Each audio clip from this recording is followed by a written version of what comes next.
ಹೇಳ್ರಿ. ಈಗ ಏನ್ ಹೇಳ್ತಿದಾರೆ ಕಾಂಗ್ರೆಸ್ ಅವರು, ನಾವು ಅತ್ತೆಗಷ್ಟೇ 2,000 ಕೊಡ್ತೀವಿ, ಸೊಸೆಗಿಲ್ಲ ಅವರೇ ಮನೆ ಯಜಮಾನಿ ಅತ್ತಿ ಅವ್ರಿಗೆ ಕೊಡ್ತೀವಿ ಅಂತ ಹೇಳ್ತಾರೆ.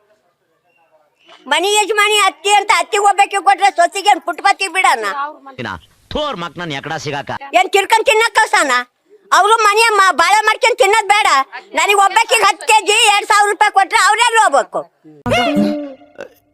ಯಾಕೋ ಅವಾಗೇನೋ ಮನಸ್ಸಲ್ಲಿ ಹೇಳುದಪ್ಪ, ಬೀದಿ ಪಾಲ ಆಗ್ಬೇಕು ಅವ್ರು.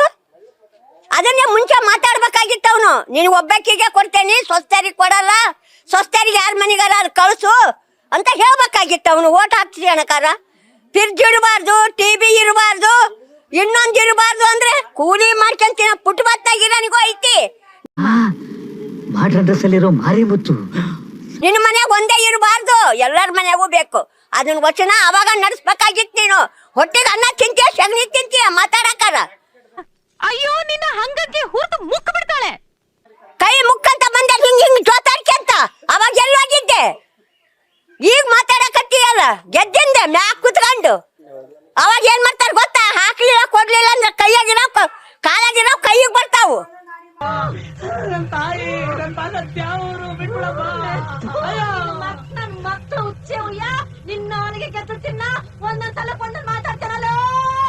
ಮುಲಾಜಿಲ್ದಂಗ ಹೇಳ್ತಾರ ನೋಡಿ. ಹೆಚ್ಚಿಗೆ ನಗರ ಎಲ್ಲ ಒಂದೇ. ಯಾರ ಅವ್ರಂತ ಇದ್ರೆ ಅವ್ರ ಹತ್ರ ಇರ್ಲಿ, ನಮ್ಮ ಹತ್ರ ನಡೆಯಲ್ಲವು. ಹೌದು, ಎಲ್ಲರಿಗೂ ಕೊಡ್ಬೇಕು. ಅತ್ತಿ ಕೊಡ್ಬೇಕು, ಸೊಸೆ ಕೊಡ್ಬೇಕು, ಕೈಲಾಗಲು ಮುದುಕರಿಗೂ ಕೊಡ್ಬೇಕು. ಅವನು ಮಾತಾಡಿಂದೆ. ನಮ್ಮ ಹತ್ರ ಪ್ರಿಂಟಿಂಗ್ ಮಿಷಿನ್ ಇದೆಯಾ? ಎಲ್ಲಿಂದ ತರಲಿ ದುಡ್ಡು? ಮಾತಾದ್ಮೇಲೆ ಒಂದೇ ಇರ್ಬೇಕು ನಾಲ್ಗೆ. 2 ಹಾವಿನ ನಾಲ್ಗೆ ಇರಬಾರ್ದು. ಅದು ಗೌರಿಬಾಯಿ ಅಂತ ಹೇಳ್ಕೇಳ್ರಿ. ನಾವು ಏನೋ ಚುನಾವ್ ಹೇಳಿರ್ತೀವಪ್ಪ, ಹೇಳದಂತೆ ನಡ್ಕೊಳಕ್ಕಂತ. ಲೈಕ್ ಮಾಡಿ, ಕಮೆಂಟ್ ಮಾಡಿ, ಶೇರ್ ಮಾಡಿ. ಆಮೇಲೆ ಅವರು ನಾಯಿಗೆ ಬಿಸ್ಕೆಟ್ ಎಸ್ತಂಗೆ ನಮ್ಗೆ ಎಸ್ತರು, ನಾವು ಆಯ್ಕೊಂಡು ತಿನ್ಕೊಂಡು. ಈಗ ಅವನ ಅದನ್ನೇ ಹಿಡ್ಕೊಂಡು 2,000 ಮೇಲೆ ಎಲ್ಲ ಏರ್ಸ್ಕೊಂಡೈತಾವ. 1,500 ಕೊಟ್ಟು ಮಲ್ಲಿಗೆ ತಗೊಂಡು ಏನು ವ್ಯಾಪಾರ ಮಾಡೋದು? ಕೈಯಿಂದ ಹಾಳಾಗೋಯ್ತದೆ. ಒಂದು ಪ್ಯಾಕೆಟ್ ಎಣ್ಣೆ 160 ರೂಪಾಯಿ. ಕಡಲೆಬೇಳೆ ನೋಡಿದ್ರೆ 200 ರೂಪಾಯಿ kg. ತೊಗರಿ ಬೇಳೆ ನೋಡಿದ್ರೆ 250 ರೂಪಾಯಿ kg. ಏನ್ ಜೀವನ ಮಾಡೋದು? ತೆಂಗಿನಕಾಯಿ 60 ರೂಪಾಯಿ ಆಗದೆ, 30 ರೂಪಾಯಿ, 30-35 ರೂಪಾಯಿ kg. ಒಂದು ತೆಂಗಿನಕಾಯಿ. ಬೆಲ್ಲ ನೋಡಿದ್ರೆ 60-65 ರೂಪಾಯಿ kg, ಅರ್ಧ kgಗೆ. ಅದು ಹಾಲೊಂದು ಆಗೋಯ್ತು, ಪೆಟ್ರೋಲ್ ಆಗೋಯ್ತು, ಎಲ್ಲ ನಮ್ಮ ಮುಂಡ ಮೋಸ್ತಾನ. ಒಂದು ಬಾಯಲ್ಲಿ ಮಣ್ಣು ಹಾಕೋ. 2,000 ಯಾರು ಕೇಳಿದ್ರು? ಇವರನ್ನ ನಾವು ನಂಬಲ್ಲ. ಇವ್ರಿಗೆ ಮಾನ ಮರ್ಯಾದೆ ಏನೂ ಇಲ್ಲ. ಇವ್ರಿಗೆ ಮಾನ ಮರ್ಯಾದೆ ಏನೂ ಇಲ್ಲ. ಇವ್ರಿಗೆ ಹೆಂಗ್ ಕೇಳಿದ್ರು? ಪುಸ್ಕಟ್ಟೆ ಬಸ್ ಕೊಡು. ನಾ ಜೂಮಾನ್ದಲ್ಲಿ ಏನು ಬಸ್ಸಲ್ಲಿ ಓಡಾಡೇ ಇರ್ಲಿಲ್ವಾ? ಪುಸ್ಕಟ್ಟೆ ಕೊಡು ಅಂತ ಕೇಳಿದ್ವಿ. ಅವ್ನು ಗೆಲ್ಬೇಕಾಗಿತ್ತು, ಅದಕ್ಕೆ ನಮ್ಮ ತಲೆ ಮೇಲೆ ಐಸ್ ಇಟ್ಬಿಟ್ಟ. ಬೇಡ, ಏನಕ್ಕದ 2,000 ಏನಕ್ಕೂ ಬರಲ್ಲ. ಬೇಡ, ನಮ್ಗೆ ಫ್ರೀಯೂ ಬೇಡ, 2,000 ಬೇಡ ನಮಗೆ. ನಮಗೆ ಮಾಮೂಲಿ ಹೆಂಗಿತ್ತು ಐಟಮ್ ಕಮ್ಮಿ ಮಾಡ್ಕೊಂಡು ನಮ್ಮ ಜೀವನ ಮಾಡಕ್ ದಾರಿ ಮಾಡಲಿ ಅಷ್ಟೇ. ಅವ್ರು ಹೇಳಿದ್ರು ನ್ಯಾಯ ಆಯ್ತಾ ಕಣ್ರಿ? ಎಲ್ಲದು ಬಾರಿ. ಒಂದು ಹಬ್ಬ ಮಾಡ್ಕೊಂಡು ತಿನ್ನಕ್ ಆಯ್ತಲ್ಲ ನಮ್ಮ ಕೈಲಿ. ಎಂತ ಬಡವ್ರ ಅದು. 500 ರೂಪಾಯಿ ತಗೊಳೋದು ನಾವ್ಯಾಂಗ 4 ಸಾಮಾನು ಬರಲ್ಲ. ಹೆಂಗ್ ಜೀವನ ಮಾಡೋದು? ನಮ್ಗೆ ರೈಟ್ ಕಮ್ಮಿ ಆಗ್ಬೇಕು. ಯಾವ ಬಸ್ಸು ಬೇಡ, ಏನು ಬೇಡ. ಬಸ್ಸೇ ಬೇಡ ನಮ್ಗೆ. ಬಸ್ನ ಅವಶ್ಯಕತೆನೇ. ನಾವೇನು ಜೂಮಾನ್ದಲ್ಲಿ ಓಡಾಡ್ತಾನೆ ಇರ್ಲಿಲ್ವಾ ಬಸ್ಸ? ನಾವು ಕೇಳಿದ್ವ ಬಸ್ ಕೊಡಿ ಏನು? ಏನ್ ಸರ್ ಇಷ್ಟೆಲ್ಲ ಅವಮಾನನ? ಏನ್ ಮಾಡ್ತಾರೆ ಸರ್? ಅವನು ಒಂದ್ ಕೊಟ್ರು 4 ಕಡೆ ಕೀಳ್ತಾವ್ರೆ. ಲೈಟ್ ಬಿಲ್ ಇಲ್ಲ ಅಂದ್ರು, ಫ್ರೀ ಅಂದ್ರು. ಈಗ ನೋಡಿದ್ರೆ 100, 150, 200 ರೂಪಾಯಿ ಬಿಲ್ ಬರ್ತದೆ.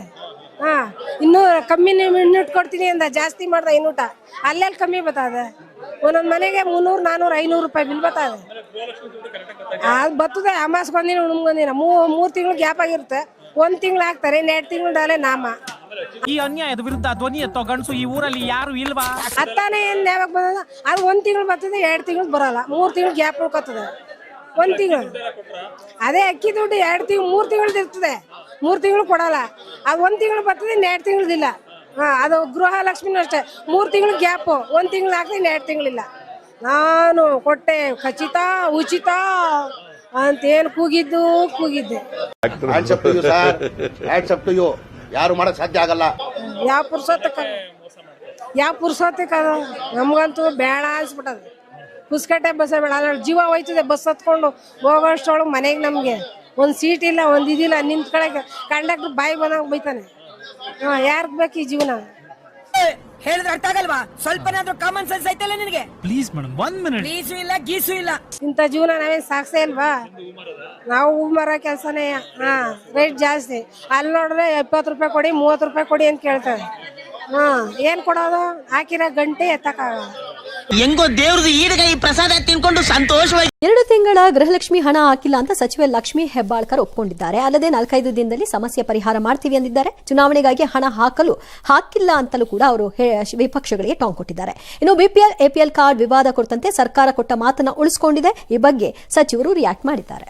ಸರ್ಕಾರಿ ನೌಕರಸ್ಥರಾಗ್ಲಿ ಯಾರಿಗೆ ನಾವು ಸಂಬಳ ಕೊಟ್ಟರು ಕೂಡ 1 ತಿಂಗಳಾದ್ಮೇಲೆ ಇನ್ನೊಂದು ತಿಂಗಳಿಗೆ ಹಾಕ್ತಾ ಇದ್ದಾರೆ. ಹೌದು ಪದಾರ್ಥದ ಮೇಲೆ ಆಕಾಶಕ್ಕೆ ಕೇಳ್ತಾ ಇದೆ, ಸಂಪಾದನೆ ಪಾತಾಳಕ್ಕೆ ಇಳಿತಾ ಇದೆ. ನಮ್ಮಂಥವ್ರು ಸಂಸಾರ ಮಾಡೋದು ಹಾಗೆ. ಲಕ್ಷ್ಮಿ 1 ತಿಂಗಳದ ಡಿಲೇ ಆಗಿದೆ, ಇನ್ನೊಂದು 4-5 ದಿನದಲ್ಲಿ ಕ್ಲಿಯರ್ ಮಾಡಿ. ಖರ್ಚಿನ ಬಗ್ಗೆ ನೀವೇನು ಯೋಚನೆ ಮಾಡಬೇಡಿ. ನನಗೂ 6 ಹೆಣ್ಣು ಮಕ್ಳು ಇರೋದ್ರಿಂದ ಹೆಣ್ಣು ಹೆತ್ತವ್ರ ಕಷ್ಟ ಏನು ಅಂತ ನಮಗ್ ಗೊತ್ತಿದೆ. ಆರೋಪ ಮಾಡೋರು ಹಾಕ್ಲಿಲ್ಲ ಅಂದ್ರೂ ಆರೋಪ ಮಾಡ್ತಾರೆ, ಹಾಕಿದ್ರೆ ಇಲೆಕ್ಷನ್ ಪರ್ಪಸ್ ಅಂತ ಹೇಳ್ತಾರೆ. ಏನ್ ಕುಬೇರ್ ಮೊಮ್ಮಗಳು ನೀನು, ಮೈಕೈ ತುಂಬಾ ಸಾಲ ಮಾಡ್ಕೊಂಡು ಒದ್ದಾಡೋದು ಒಂದು ಲಕ್ಷಣ. ಬಿಪಿಎಲ್ ಎಪಿಎಲ್ ಗೊಂದಲಕ್ಕೆಲ್ಲ ತೆರೆ ಎಳಿತೀವಿ ಆಗಿದ್ಯಾ? ಎಷ್ಟು ಕಾರ್ಡ್ ಅನ್ನು ನಾವು ರದ್ದು ಮಾಡಿದೀವಿ ಅವೆಲ್ಲ ಕೂಡ ಮತ್ತೆ ಊರ್ಜಿತವಾಗಿವೆ. ಹೋಗ್ಲಿ ಬಿಡಿ ಸರ್, ಅವ್ರಿಗೆ ಲಕ್ಷ್ಮಿ ಅಂದ್ರೆ ದುಡ್ಡು ಜಾಸ್ತಿ ಇದೆ ಅಂತ ಕಾಣುತ್ತೆ. ಯಾವ ಸರ್ಕಾರದ 1 ತಿಂಗಳಾದ್ಮೇಲೆ ಹಾಕೋದು? 30 ದಿನ ಕೆಲಸ ಮಾಡಿದ್ಮೇಲೆ 1ನೇ ತಾರೀಕು ಸಂಬಳ ಕೊಡೋದು ನೀವು? ಅದೇನ್ ಲೆಕ್ಕಾಚಾರ? ಅದು ನೀವು ಕೇಳಂಗಿಲ್ಲ. ಅದು ಇದು 2 ತಿಂಗಳು ಸರ್ಕಾರದ ನೌಕರರು ಕೊಟ್ಟಿದಾರಾ? ಚೆಕ್ ಮಾಡ್ರಪ್ಪ, ಅದು ಆಗೋಗಿದ್ಯಾ ಅಂತ.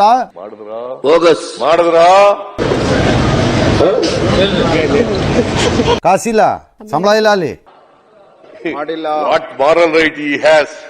ಎಲೆಕ್ಷನ್ ಟೈಮ್ ಅಲ್ಲೂ ಇದು ಹಾಕಿದ್ರು ಹೇಳ್ತಾರೆ, ಅದು ಹಾಳ್ತಾರೆ ಅಂತಾರಲ್ಲ. ಮೇಡಮ್, ನಮ್ಮ ಹತ್ರ ಪ್ರಿಂಟಿಂಗ್ ಮಿಷಿನ್ ಇದೆಯಾ? ಚುನಾವಣೆ ಟೈಮ್ ಅಲ್ಲಿ ದಕ್ಷಿಣ ಕರ್ನಾಟಕದ 6 ಜಿಲ್ಲೆಗೆ ದುಡ್ಡು ಹಾಕಿದಿರಿ, ರಾಜ್ಯದ ಉಳಿದ ಭಾಗಕ್ಕೆ ದುಡ್ಡು ಹಾಕಿಲ್ಲ. ಇನ್ನೂ ಒಂದು ಕನ್ನಡಿ ಬೇಕಾ? ನಾವು ಏನೋ ಚುನಾವಣೆ ಹೇಳಿರ್ತೀವಪ್ಪ, ಹೇಳದಂತೆ ನಡ್ಕೊಳಕ್ಕಂತ. ನಿನ್ನೆ ಹಿಡಿದಿದ್ ಸಾಲ್ದ? ಬೀಚ್ ಹೇಳ ಎಲ್ಲ ಏನೇನಂತ ಬೀಚ್ ಹೇಳ. ಇವತ್ತು ಈ ಲೆವೆಲ್ಗೆ ಬಂದಿದ್ದೀರಿ, ಹೌದು ಹಾಕಿಲ್ಲ ಅನ್ನೋದು. ನೆಕ್ಸ್ಟ್ ನಾಳೆ ಇನ್ನೊಂದು ಲೆವೆಲ್ಗೆ ತರಬೇಕಾ? ಇನ್ನೊಂದ್ಸತಿ ಪದ ಎತ್ತರೆ ಎಲ್ಲ ಬೀಚ್ ಹೇಳ್ಬೇಕಾಗ್ತದೆ. ಮಾಜಿ ಸಿಎಂ ಯಡಿಯೂರಪ್ಪಗೆ ಮತ್ತೊಂದು ಸಂಕಷ್ಟ. ಅದ್ಯಾವುದೋ ಹಳೇ ಕೇಸು 2020 ನವೆಂಬರ್ 19ನೇ ತಾರೀಕು ಅಬ್ರಹಾಮು ಯಾವ್ದೋ ರಾಮಲಿಂಗಂ ಕಂಪನಿಯಿಂದ ಕಿಕ್ ಬ್ಯಾಕ್ ಪಡೆದಿದ್ದಾರೆ BDA ಫ್ಲಾಟ್ ಕಟ್ಟೋ ವಿಚಾರದಿಂದ ರಾಜ್ಯಪಾಲರು ದೂರು ಕೊಟ್ಟಿದ್ರು. ರಾಜ್ಯಪಾಲರು ಅದಕ್ಕೆ ಪ್ರಾಸಿಕ್ಯೂಷನ್ ಅನುಮತಿ ನಿರಾಕರಿಸಿಬಿಟ್ಟಿದ್ರು. ಅದು ಈಗ ಕ್ಯಾಬಿನೆಟ್ ಮುಂದೆ ಬಂದು ಮತ್ತೆ ಅದನ್ನ ಪುನರ್ವಿಮರ್ಶಿಸಿ ಅಂತ ರಾಜ್ಯ ಸರ್ಕಾರ ರಾಜ್ಯಪಾಲರಿಗೆ ನಿರ್ಣಯ ಕಳಿಸ್ತಿದೆಯಂತೆ 2020ರಲ್ಲಿ.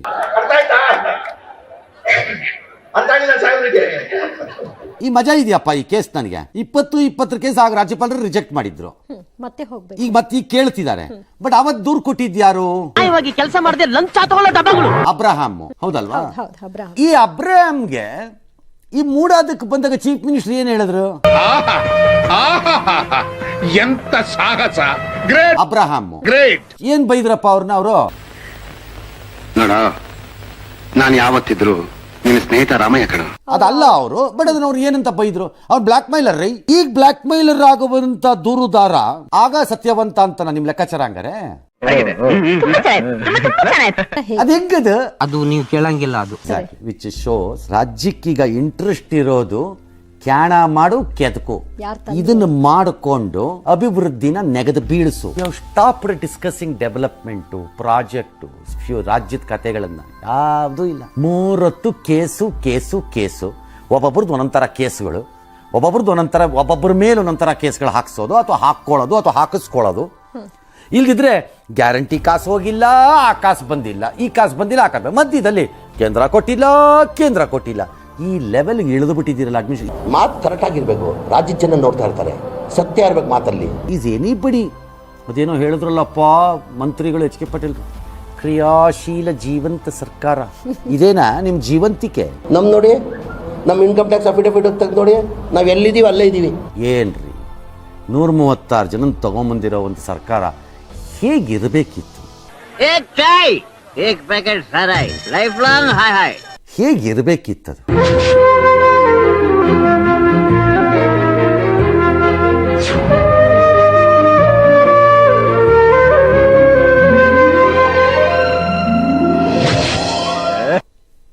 ಥೋ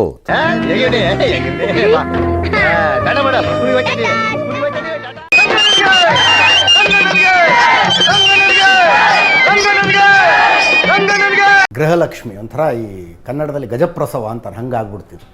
ಡೇಟ್ ಮುಂದೆ ಹಾಕ್ಕೊಂಡು ಹೋಗಿ ಅಂತೂ ಇಂತೂ ಲಾಂಚ್ ಮಾಡಿದ್ರಿ. ಇದನ್ನು ಸ್ಮೂತಾಗಿ ನಡೆಸ್ಕೊಂಡು ಹೋಗ್ಬೋದು ಅಂತ ಅನ್ಸುತ್ತಾ?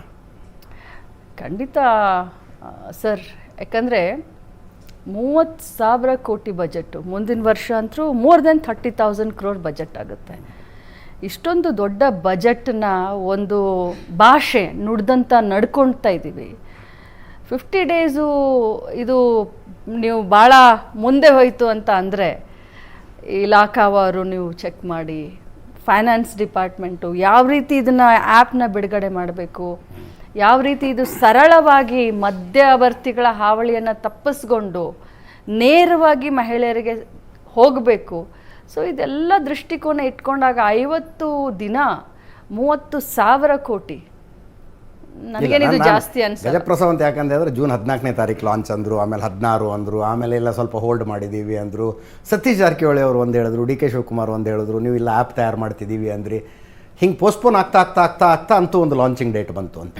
ಒಂದೇ ಒಂದು ಕಾರಣ, ಈ ಗೃಹಜ್ಯೋತಿನಲ್ಲಿ ಸ್ವಲ್ಪ ಜನರಿಗೆ ಸ್ವಲ್ಪ ತೊಂದರೆ ಆಗಿತ್ತು, ಏನು ಅಪ್ಲೋಡ್ ಮಾಡಬೇಕಾದ್ರೆ, ಅಪ್ಲಿಕೇಶನ್ ಅಪ್ಲೋಡ್ ಮಾಡಬೇಕಾದ್ರೆ. ಸೊ ಆ ರೀತಿ ನಮ್ಮ ಮಹಿಳೆಯರಿಗೆ ಆಗಬಾರ್ದು ಅಂತ. ಈಗ ನೋಡಿ, ಮಳೆ ಆಗ್ತಾ ಇದೆ ಬೆಳಗಾವಿನಲ್ಲಿ ಅಂತ ಹೇಳಿದೆ ನಾನು.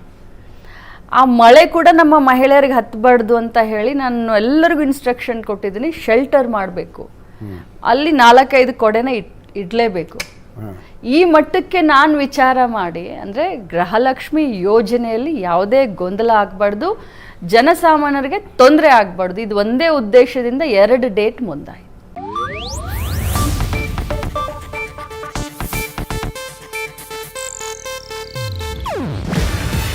ಇದು ಏಷ್ಯಾನೆಟ್ ನ್ಯೂಸ್ ನೆಟ್ವರ್ಕ್ ಪ್ರಸ್ತುತಿ. ನೀವು ನೋಡ್ತಿದ್ದೀರಾ ಏಷ್ಯಾನೆಟ್ ಸುವರ್ಣ ನ್ಯೂಸ್.